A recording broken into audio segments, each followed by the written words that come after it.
2 நாட்களாக புரட்டி எடுத்த கனமழை நெல்லையை சுற்றியுள்ள சில கிராமங்களை தனி தீவு போல மாற்ற குழந்தை குட்டிகளோடு மக்கள் படகுகள் மூலமாக மீட்கப்பட்டனர்.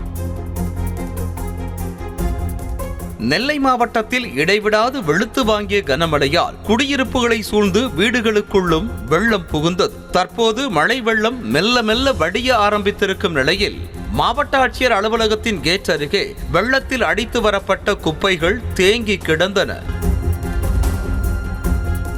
இது ஒருபுறம் இருக்க, பெரியார் பேருந்து நிலையத்தில் தேங்கி கிடந்த தண்ணீரில் முதியவர் ஒருவர் இறந்த நிலையில் கிடந்தார். சட்டை எதுவும் அணியாத அந்த முதியவர் இடுப்பில் துண்டு ஒன்றை கட்டியபடி சடலமாக கிடந்தார்.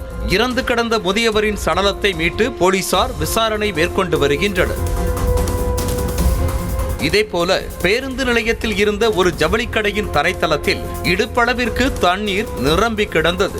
அந்த தண்ணீரில் கிடந்த புது துணிகளை பண்டல் பண்டலாக எடுத்து போட்ட கடை உரிமையாளர் அத்தனையும் சேரும் சகதியுமாக இருப்பதால் விற்க முடியாத நிலையில் உள்ளது எனவும், கிறிஸ்துமஸ் பண்டிகைக்காக வரவழைக்கப்பட்ட புதிய டிசைன்கள் எனவும் வருத்தம் தெரிவித்தார். கிரவுண்ட் உள்ளது, தண்ணி ஃபுல்லாகவே உள்ளே இறங்கி எல்லாம் டோட்டல் சரக்கு அவ்வளோவுமே போச்சு.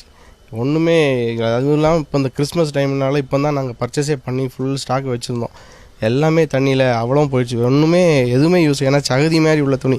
ரெண்டாவது இதை நம்ம எதுவும் பண்ணுறதுக்கு, ரெண்டாவது வீட்டில் பண்ணி விற்கிறதுக்கோ வைக்கவோ ஒன்றுமே செய்ய முடியாது. டோட்டல் லாஸ் தான். ஜவுளிக்கடை அருகே உள்ள ஒரு புக் சென்டரில் இருந்து நனைந்த புத்தகங்களை அள்ளி வெளியே போட்ட கடை உரிமையாளர் தன்னுடைய கடையே மூழ்கிவிட்டது என்றும் 8 லட்சம் ரூபாய் வரை தனக்கு நஷ்டம் ஏற்பட்டிருப்பதாகவும் கவலையடைந்தார்.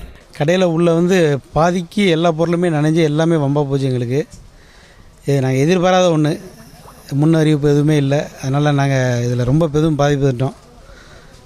இறைவன் தான் எங்களை காப்பாற்றணும்.